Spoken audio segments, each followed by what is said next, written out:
bila mana nanti berkenaan bisa menggunakan kepada berita rohani selebrasi dan bagi pendengar radiois, pendengar radio, pengusaha radio TV dan video yang ingin bertanyakan bisa ditanyakan melalui WhatsApp 0821 336 70 dan melalui 0821 336 70. Langsung saja kita dengarkan kajian baca tematik bersama memilih visibilitas.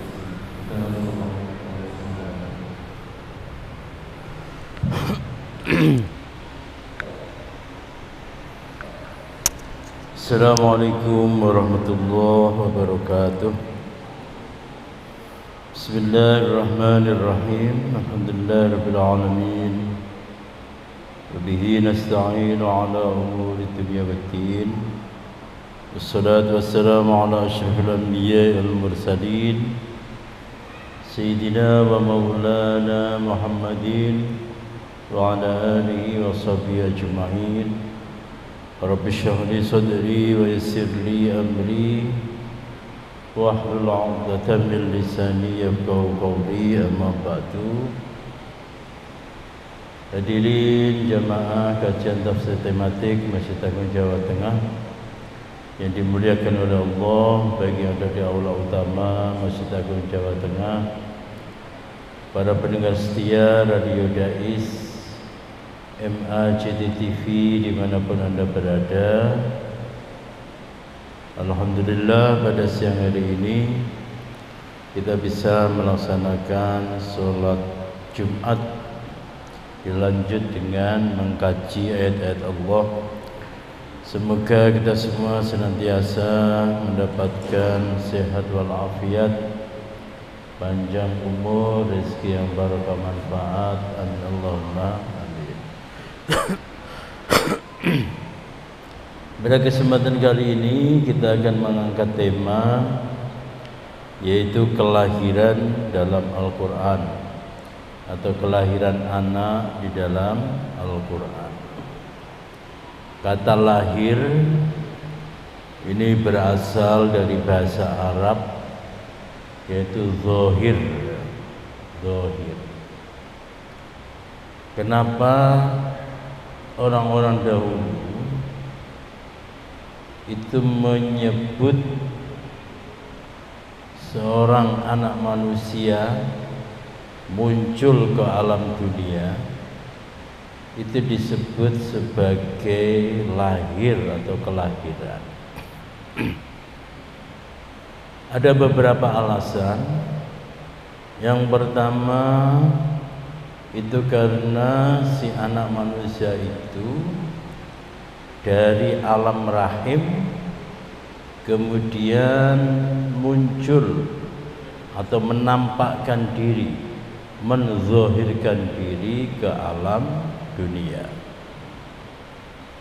Jadi dari alam rahim,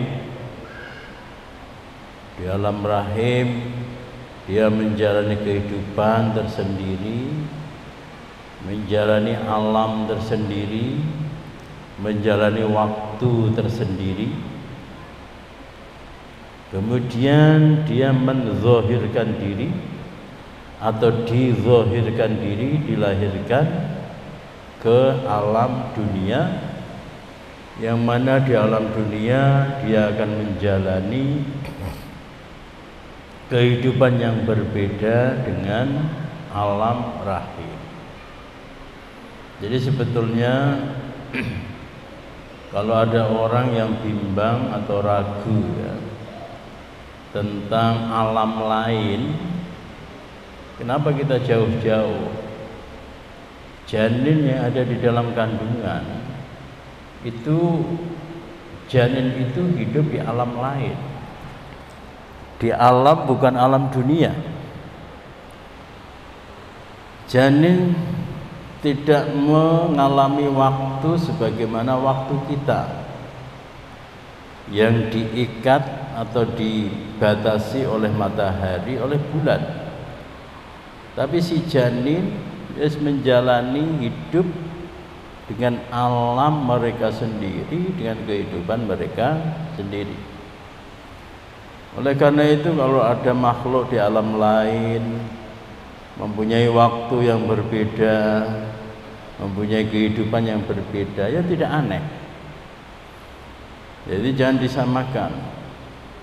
Demikian juga kalau orang sudah meninggal kemudian masuk di alam barzah, ya jangan bayangkan kalau kita siang, mereka para mayit-mayit itu kemudian juga siang seperti kita, ya tidak. Tidak. Nah, alasan yang kedua, kenapa orang-orang dahulu itu menyebut anak manusia yang brojol ke alam dunia itu disebut dengan lahir. Itu karena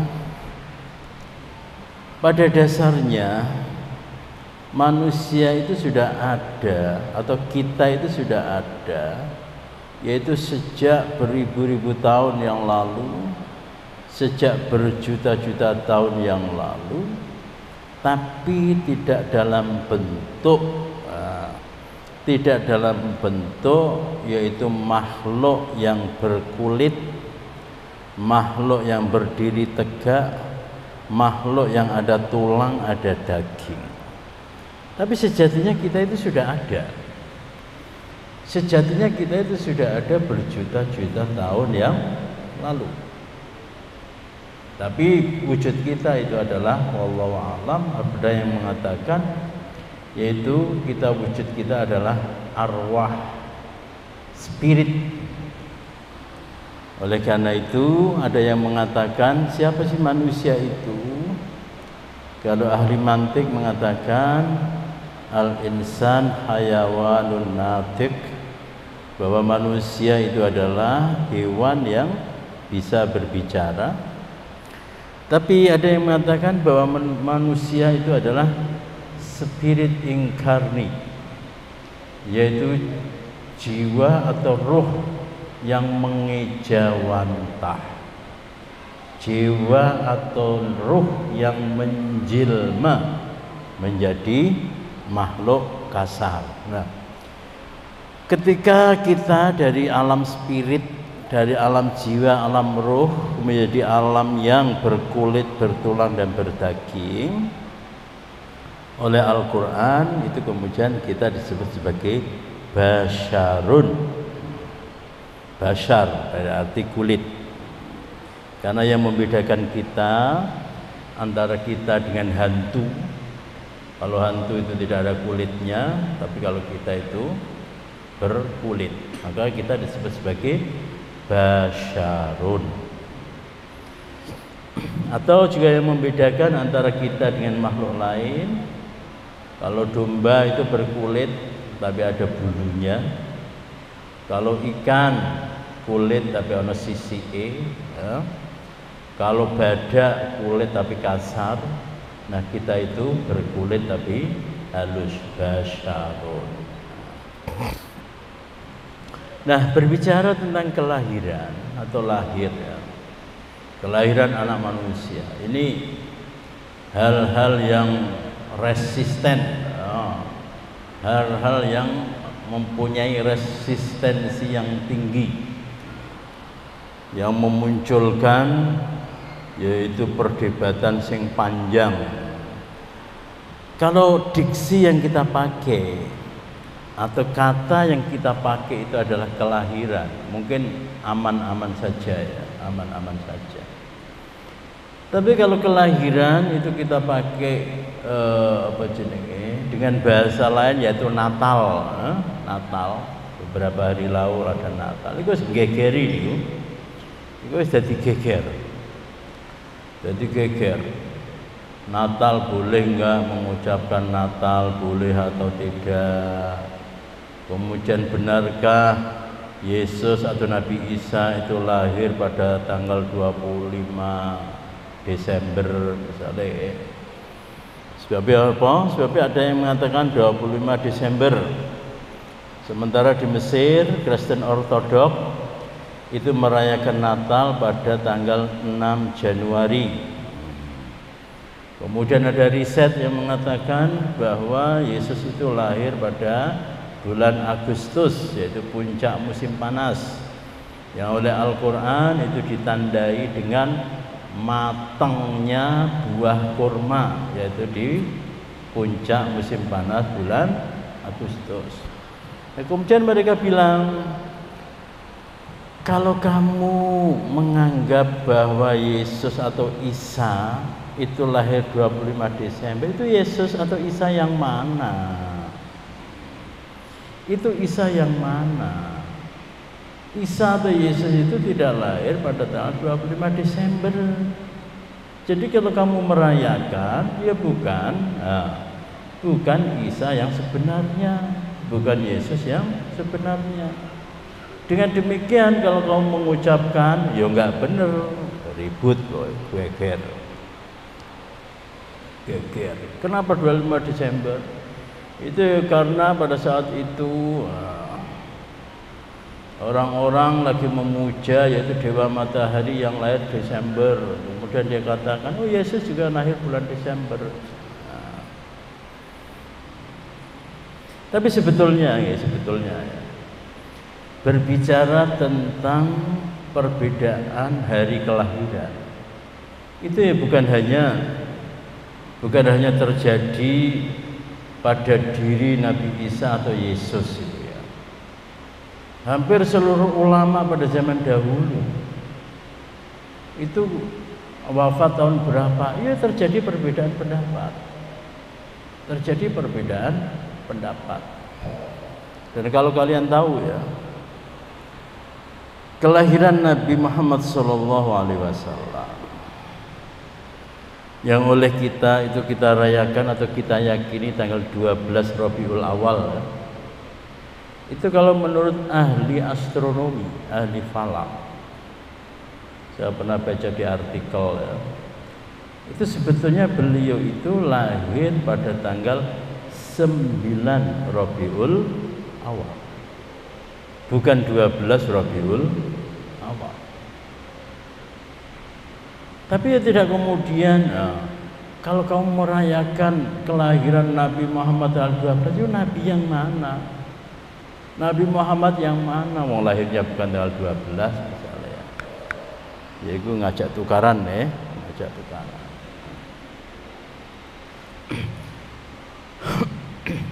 Artinya apa? Artinya adalah bahwa objek yang kita peringati, entah itu Nabi Muhammad SAW atau Nabiullah Isa alaihissalam atau Yesus ya, boleh ada perbedaan tentang tanggal kelahirannya, tapi sosoknya juga itu juga gitu. Sosoknya adalah itu juga. Nah, jadi kesimpulannya adalah bahwa masyarakat kita itu mengambil perhatian yang sangat serius tentang apa itu kelahiran. Bahkan Al-Quran sendiri itu dalam banyak tempat ya, 1, 2, 3, 4, 5, 6, 7, 8, 9, 10, 11 12 tempat berbicara tentang kelahiran. Ini menunjukkan ada perhatian yang serius oleh Al-Quran terhadap kelahiran. Kalau kita runut dari sejarah kelahiran yang direkam oleh Al-Quran, mulai Nabi Adam alaihissalam, kalau itu disebut sebagai sebuah kelahiran, itu dijelaskan dengan cukup detail oleh Al-Quran, oleh Allah Subhanahu wa Ta'ala, bagaimana proses penciptaan Nabiullah Adam alaihissalam sehingga menjelma menjadi seorang manusia. Kemudian kelahiran Nabi Musa alaihissalam.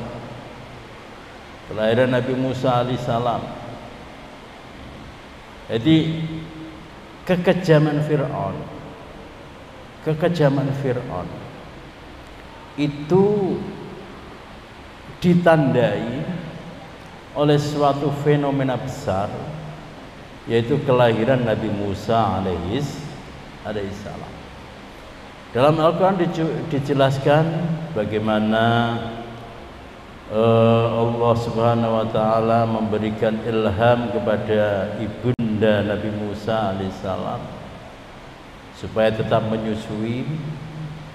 Habis itu Allah memerintahkan ibunda Nabi Musa alaihissalam untuk melarung atau menghanyutkan Nabi Musa ke Sungai Nil,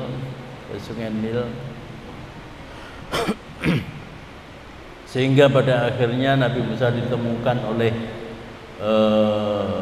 keluarga Fir'aun, istri Fir'aun yaitu Siti Asiyah, yang kemudian dijadikan sebagai anak angkat, sebagai keluarga kerajaan.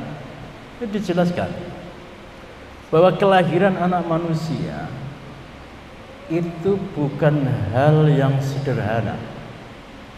Kelahiran anak manusia itu bukan hal sing remeh, bukan hal yang remeh, yang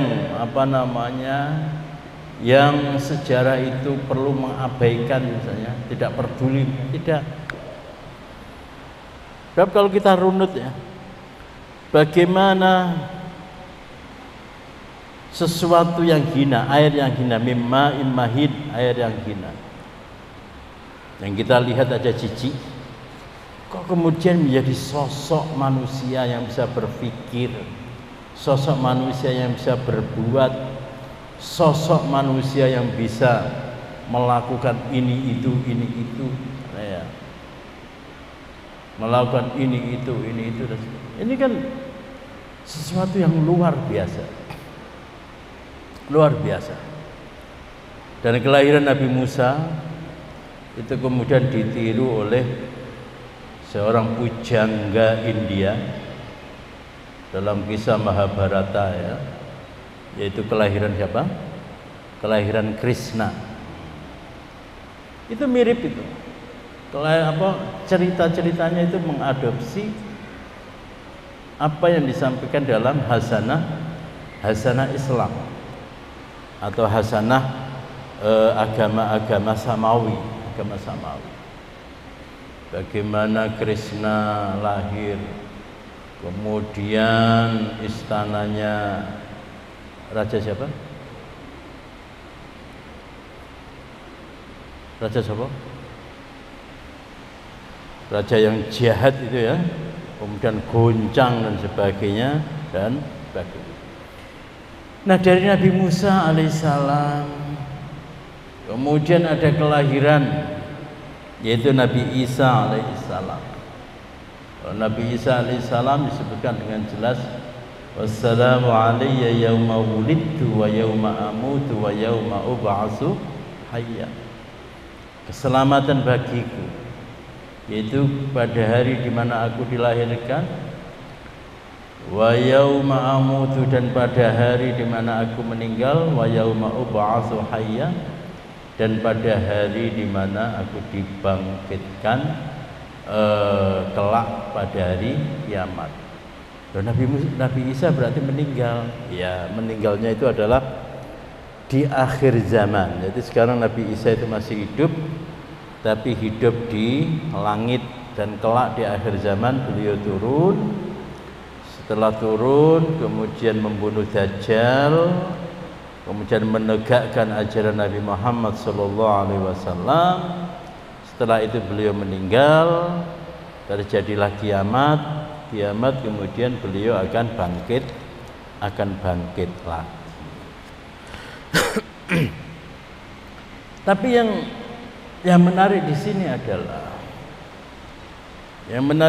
adalah ketika Al-Quran mengatakan bahwa Nabi Isa itu adalah dilahirkan, yauma wulidtu, ketika aku dilahirkan, itu pesan dari Al-Quran itu sebetulnya adalah bahwa aku iki adalah manusia biasa. Manusia yang kelahirannya itu sama seperti manusia-manusia biasa. Ya oleh karena itu ya tidak pantas kalau kamu itu menyembahku. Aku lahir dari perempuan. Aku lahir ya mengalami hidup di alam rahim. Aku lahir juga ibuku merasakan kesakitan. Aku lahir ya kemudian nangis dan seterusnya dan seterusnya. Jadi kalau pesan Al-Quran tentang kelahiran Nabi Isa alaihissalam itu menunjukkan bahwa beliau itu adalah manusia biasa. Yang hebat itu adalah seorang anak manusia, seorang manusia yang perwujudannya itu tidak dilahirkan melalui manusia.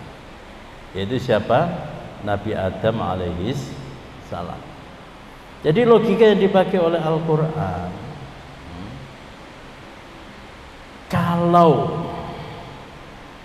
kalau dianggap bahwa Nabi Isa itu lahir tanpa ayah, itu adalah suatu kehebatan.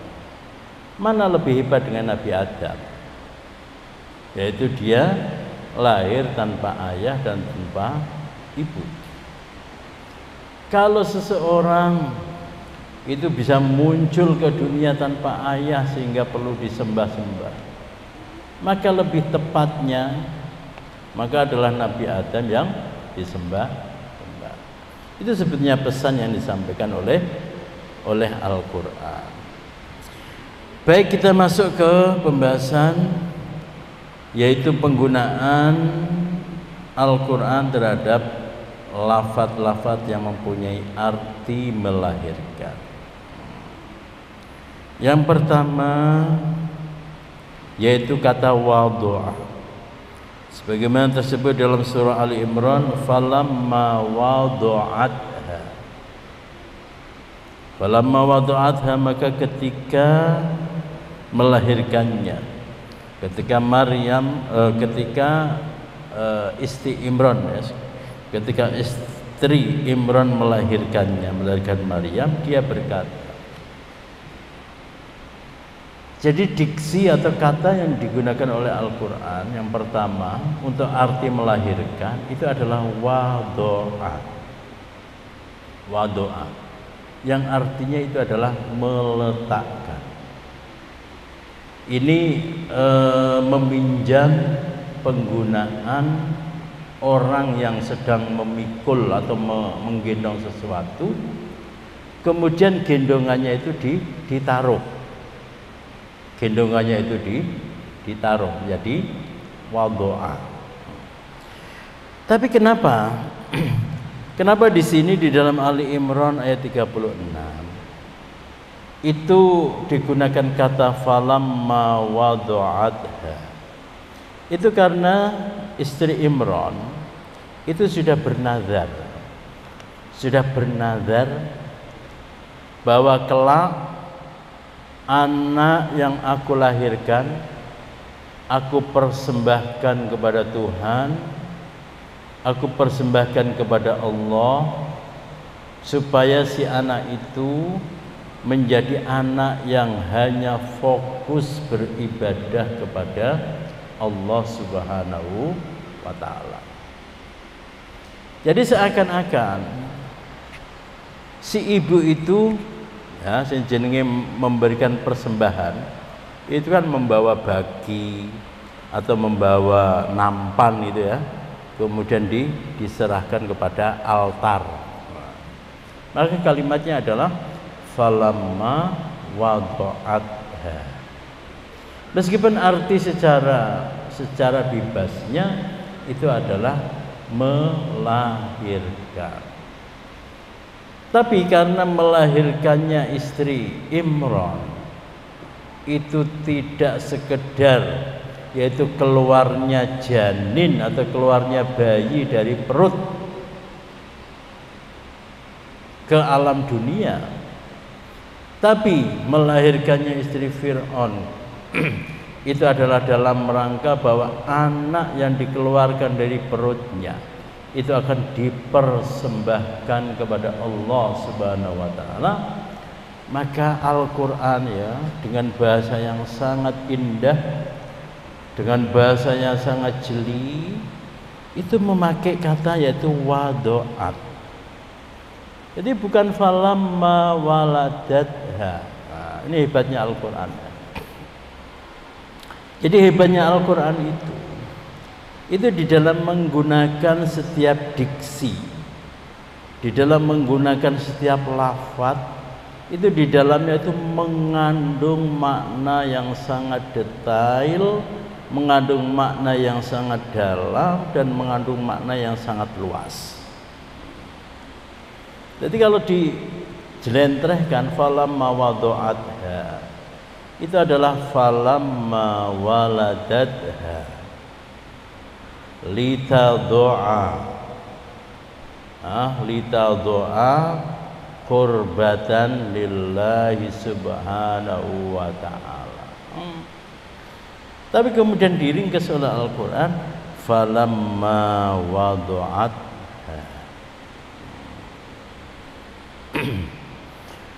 Kemudian yang kedua yang digunakan oleh Al-Quran, yaitu menggunakan kata walada. Nah, ini yang banyak sekali ya, banyak sekali. Misalnya wassalamun alaihi yawma wulida wa yawma yamutu wa yawma yub'atsu hayya. Wassalamu alayya yawma wulidtu wa yawma amutu wa yawma ub'atsu hayya. Qalat ya wailata a'alidu wa ana ajuz. Kapan dan kenapa Al-Quran menggunakan kata walada atau wulida? Al-Quran menggunakan kata walada atau wulida itu untuk menunjukkan yaitu peran seorang ibu. Peran seorang ibu. Peran seorang ibu, bagaimana seorang ibu ya, bagaimana seorang ibu setelah mengandung 9 bulan 10 hari sekitar itu, kemudian melahirkan ya, melahirkan anak. Ini adalah dalam rangka supaya si anak itu ingat dari mana dia itu berasal. Makanya si anak disebut sebagai waladun. Orang tua disebut dengan walidun. Atau si anak disebut dengan mauludun. Itu adalah dalam rangka ya walad. Makanya kalau orang Mesir itu mengatakan ya, kalau memanggil anak kecil yang agak kurang ajar gitu, ya walad, ya walad, itu dalam artian apa? Kamu jangan kurang ajar, kamu itu jangan kurang ajar, kamu itu jangan sombong, kamu itu jangan takabur. Kamu itu tidak ujuk-ujuk keluar ke alam dunia langsung besar, tidak ujuk-ujuk keluar ke alam dunia itu langsung pintar, langsung hebat, enggak. Kamu itu adalah makhluk yang dilahirkan. Coba perhatikan ya. Coba perhatikan bagaimana Al-Quran itu. Bagaimana Al-Quran itu dengan hanya satu kata ya. Dengan hanya satu kata yaitu waladun atau mauludun. Itu di dalamnya itu mengandung makna yang sangat dalam. Apa maknanya? Yang pertama, bahwa seorang anak manusia sebesar apapun, sehebat apapun, sesukses apapun, dia itu adalah waladun atau mauludun. Dilahirkan dan ketika dia itu lahir itu dalam keadaan lemah, dalam keadaan tidak berdaya. Dalam keadaan tidak berdaya. Ini berbeda dengan bahasa Indonesia kita ya. Saya nggak tahu asal kata dari anak, anak, bocah. Saya nggak tahu bocah itu dari bahasa apa atau anak itu dari bahasa apa, aku nggak paham ya. Tapi ketika waladun dikatakan sebagai mauludun atau maulud, sekarang menjadi istilah yaitu maulud, bulan maulud. Itu di sana itu tergambar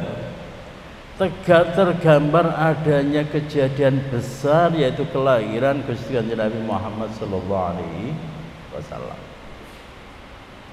Dan anak ketika disebut dia itu sebagai waladun atau mauludun, dia itu harus sadar bahwa dia itu menjadi seperti sekarang ini itu pernah mengalami suatu fase atau suatu titik bahwa dia itu adalah makhluk yang tidak berdaya. Metu wis dadak ditokke. Pengen apa iku apa? Pengen minum dadak dimimii. Demikian juga dengan walid. Kenapa bapak itu disebut dengan walidun?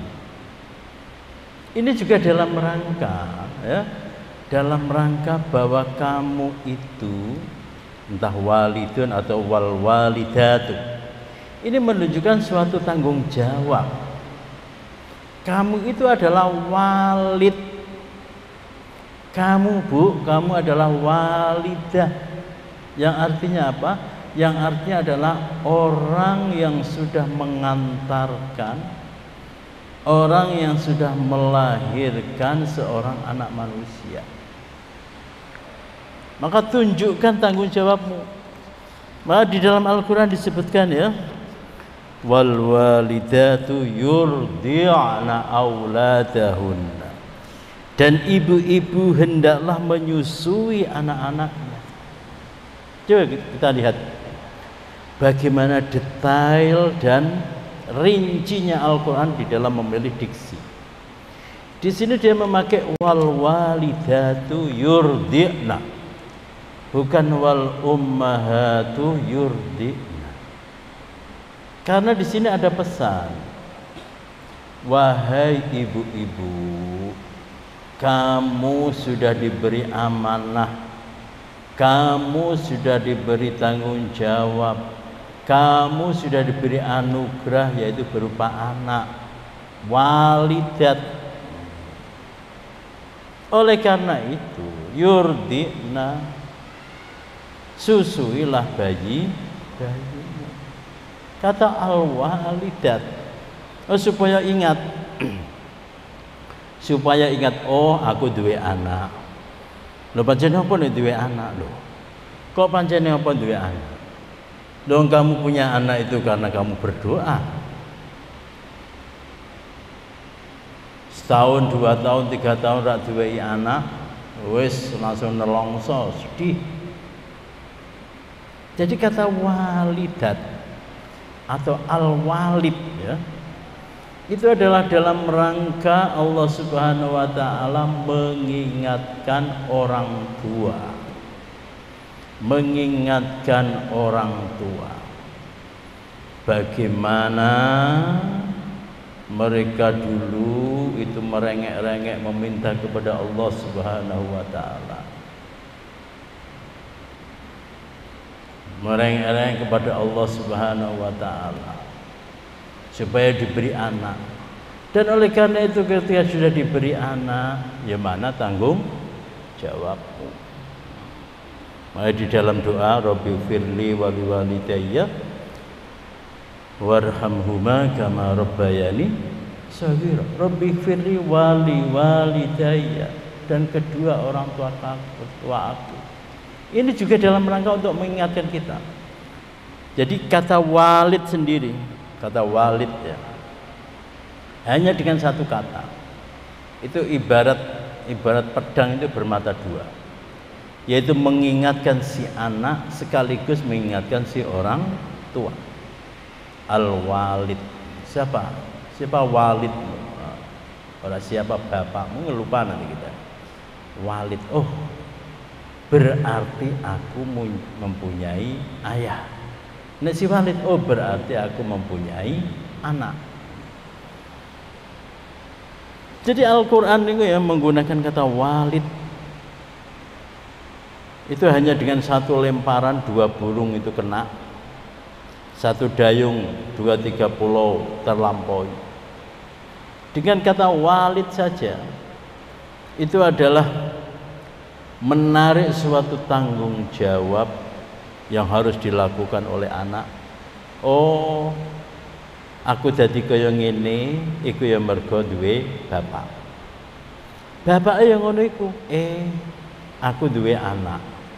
Apa sing kudu tak lakoni kanggo anak? Itu hanya dengan kata walid. Dan Al-Quran itu dengan jeli yaitu bagaimana Al-Quran menggunakan, kapan menggunakan kata wulida, kapan menggunakan kata wadu'a, dan yang ketiga adalah al-makhaf, yaitu cerita dari Siti Maryam alaihissalam. Fa'aja'ahal makhadu ila jid'in nakhlati qalat ya laitani mittu qabla hadha wa kuntu nasyan mansiya. Kemudian rasa sakit akan melahirkan. Jadi al-makhad itu adalah rasa sakit akan melahirkan. Memaksanya bersandar pada pangkal pohon kurma. Dia Maryam berkata, wahai betapa baiknya aku mati sebelum ini, dan aku menjadi seorang yang tidak diperhatikan dan menjadi orang yang dilupakan. Ini adalah kisah bagaimana ketika Siti Maryam itu mengalami persalinan, yaitu melahirkan Nabiullah Isa alaihis salam.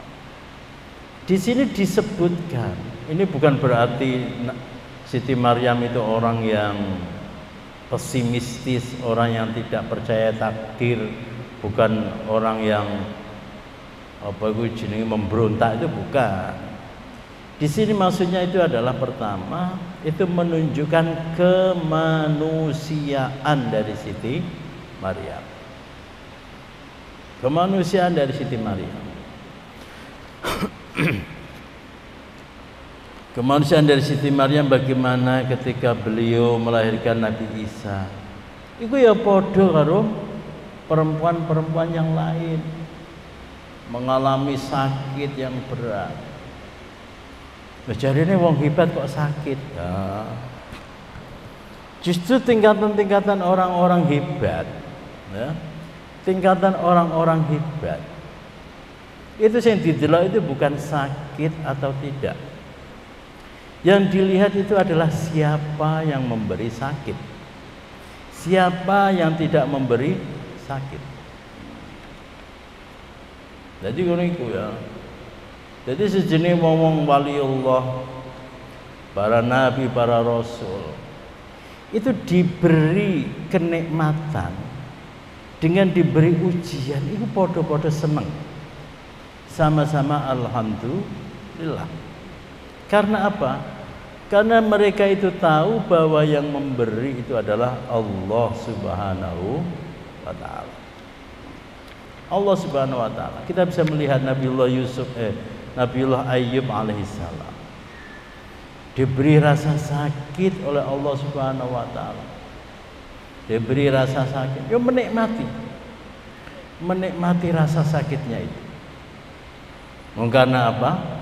Ya karena yang memberi itu adalah kekasihnya, yaitu Allah Subhanahu wa ta'ala.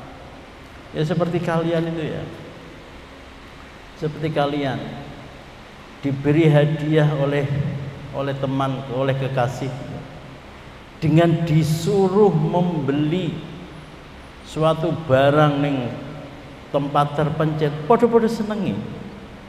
Ya dah. Podo-podo senengi. Karena apa? Karena bukan pekerjaan itu mengenakkan atau tidak mengenakkan, tapi yang dilihat itu adalah siapa yang memberi. Jadi kamu diberi kekasihmu hadiah, ya seneng.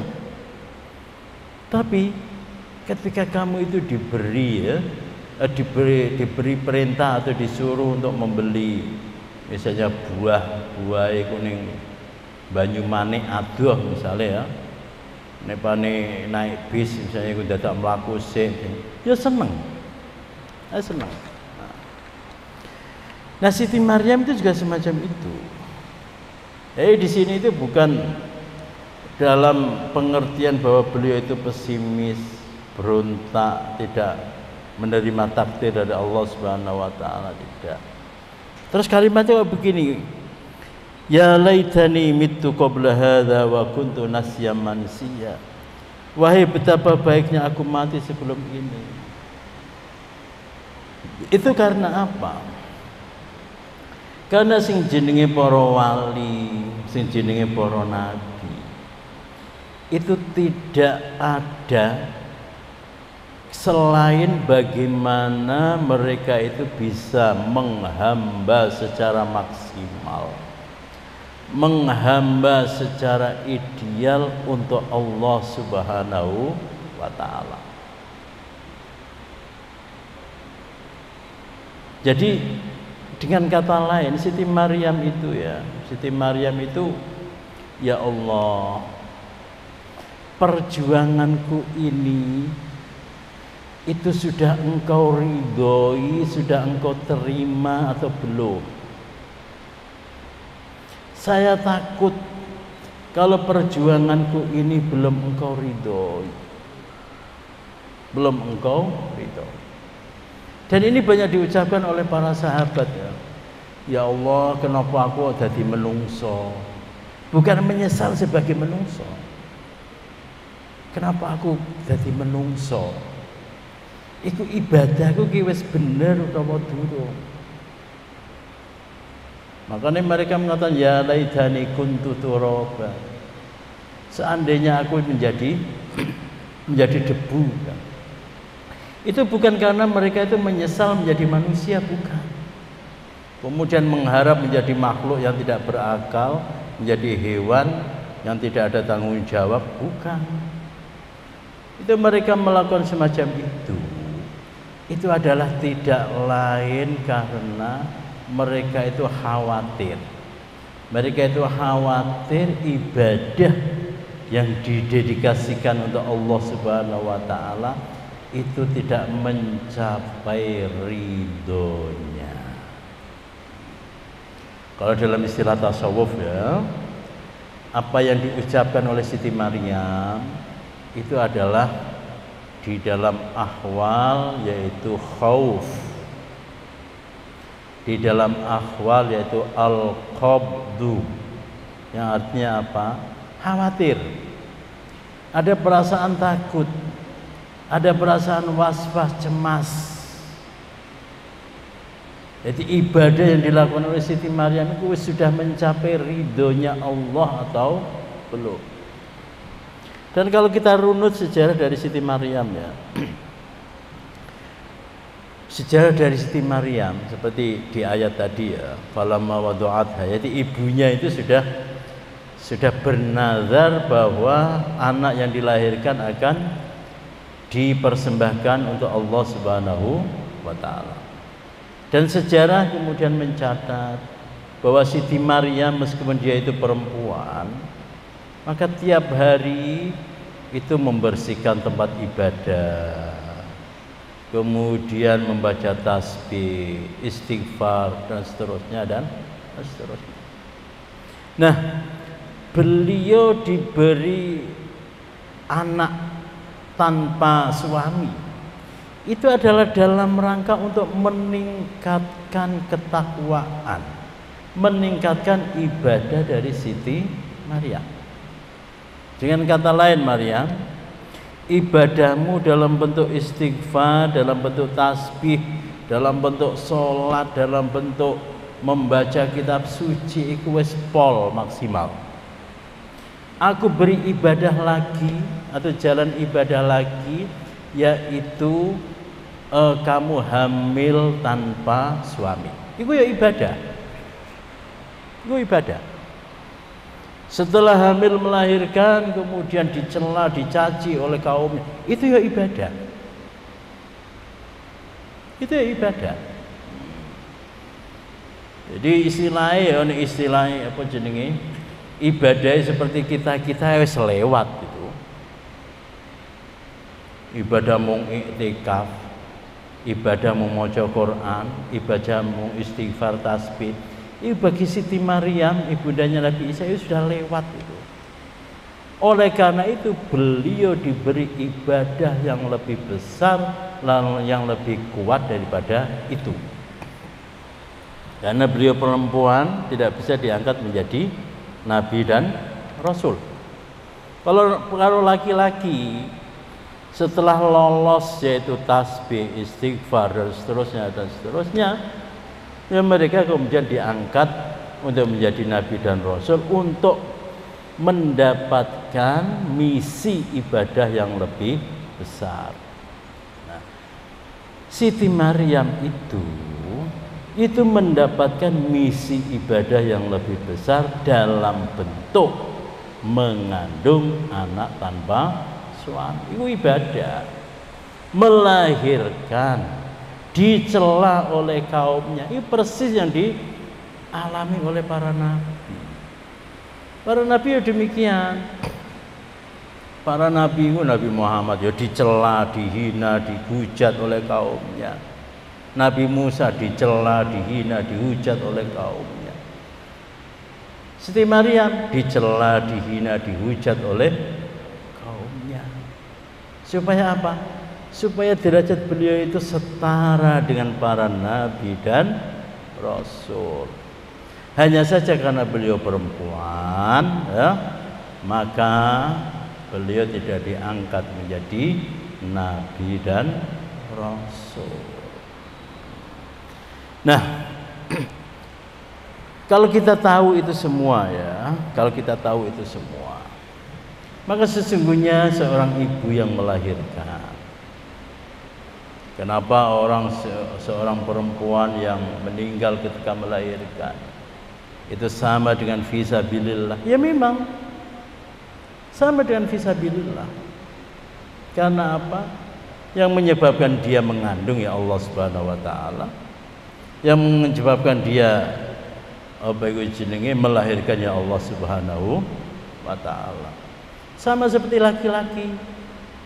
Laki-laki ketika sudah bertakwa, taat kepada Allah Subhanahu wa taala, diperintah untuk jihad, berangkat, meninggal di situ. Ya, meninggal fisabilillah. Dan yang terakhir yaitu penggunaan Al-Quran yang terkait melahirkan, yaitu akhraja yukhriju. Wallahu akhrajakum min butuni ummahatikum la ta'lamuna syai'an wa ja'ala lakumus sam'a wal absara wal af'idah la'allakum tashkurun. Dan Allah yang mengeluarkan dari perut-perut ibu. Nah, kenapa di sini Allah menggunakan kata akhraja. Allah menggunakan kata akhraja itu adalah dalam rangka supaya bahwa yang namanya proses kelahiran itu jangan sampai dianggap sebagai proses yang biasa-biasa saja, yang alami, yang natur. Tidak, sama sekali tidak. Proses kelahiran itu pasti melibatkan Allah Subhanahu wa ta'ala. Pasti melibatkan Allah Subhanahu wa ta'ala. Dan ini adalah pelajaran bagi kita, ya, pelajaran bagi kita bahwa hatta di dalam masalah kelahiran kita itu harus menghadirkan Allah Subhanahu wa ta'ala. Supaya apa? Supaya supaya si anak lahir ke dunia itu adalah berkat ridho, berkat rahmat dari Allah Subhanahu wa ta'ala. Jadi anak lahir yaitu tidak hanya sekedar kemudian diazani, diiqomati, saya diazani dan diiqomati. Tapi proses-proses kelahiran, proses mengandung, kemudian persalinan itu harus menyertakan dan menghadirkan Allah Subhanahu wa ta'ala. Jadi hadirin sekalian, kita bisa melihat ya, bagaimana Al-Quran berbicara tentang kelahiran anak. Berbicara tentang kelahiran anak itu dengan bahasa yang simpel, singkat, tapi dengan makna yang sangat dalam, detail dan komprehensif. Al-Quran tidak hanya berbicara tentang kelahiran dari aspek bahwa itu adalah kejadian yang biasa-biasa saja, tidak. Tapi Al-Quran selalu memberi nilai. Jadi peristiwa yang bagi orang-orang itu dianggap sebagai hal yang biasa, itu diberi nilai, diberi value oleh Allah Subhanahu wa ta'ala. Diberi value. Supaya apa? Supaya anak manusia yang lahir ke muka bumi itu tidak hanya sekedar lahir kemudian hidup tanpa arti. Lho apa bedane karo kewan. Baik, demikianlah yang bisa saya sampaikan. Insyaallah akan kita perdalam di minggu depan tentang kelahiran. Marilah kita akhiri doa kafaratul majlis. Subhanakallahumma wa bihamdika asyhadu an la ilaha illa anta astaghfiruka wa atubu ilaik. Assalamualaikum warahmatullahi wabarakatuh.